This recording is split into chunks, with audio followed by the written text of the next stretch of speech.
Hi guys! Welcome back to another video. And for today's video, i-unbox na to ang first parcel for 2026. Tcharam! Ito yung muna akong first parcel sa 2026. Mattress cleaner. Hoover mattress cleaner. Ayan siya. Vacuum siya sa kama.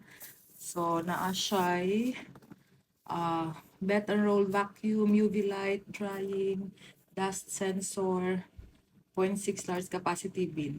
So, unbox na nato. Na-order na ko siya sa Blue Light Card. Naka 5% discount po ko. So from 79, naging 73 na lang siya. So, naka-discount po ko 6 pounds. So, muon siya ang i-vacuum nato sa atong mga kama. Kung unlan. Tingnan nato kung dahil kung makuha nga abog. So, ano yung itsura niya sa sulod na atay manuals manual na na-cord. Ano ni ang vacuum. So, ano yung itsura niya, oh. Hindi mo i-vacuum sa sofa, kung ano yung mong sofa, kung sa tawag ani, kung mattress like yung sofa, ang sofa na mo leather eh.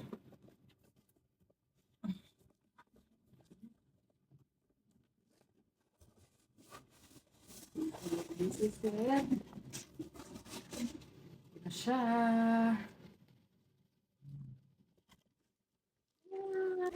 Mag-ano ba? Mag-ano siya? Not in fairness, mag-ano ba? So, ayan. Ayan natin yung cellophane. Sak, haba po ng wire.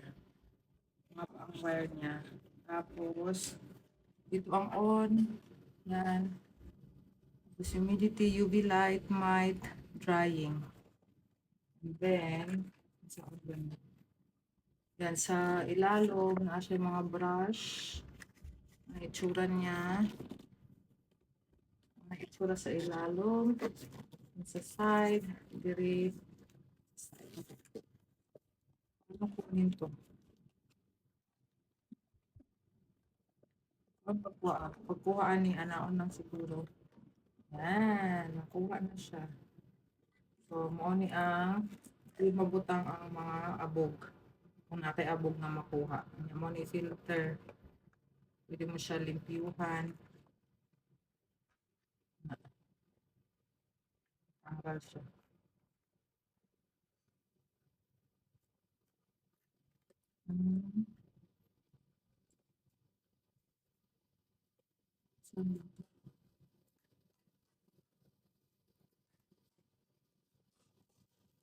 Tapos filter pa diri.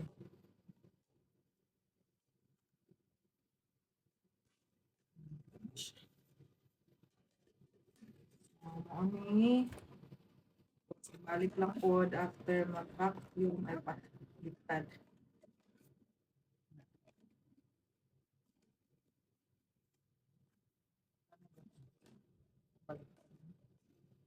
Same baliktad.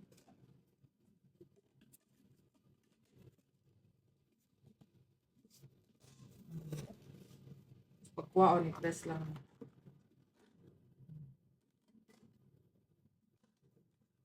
So, ready na po mag-vacuum sa among mga kama, mga unlan. So, ayun lang guys. Thank you so much for watching and see you on our next one. Bye-bye. God bless.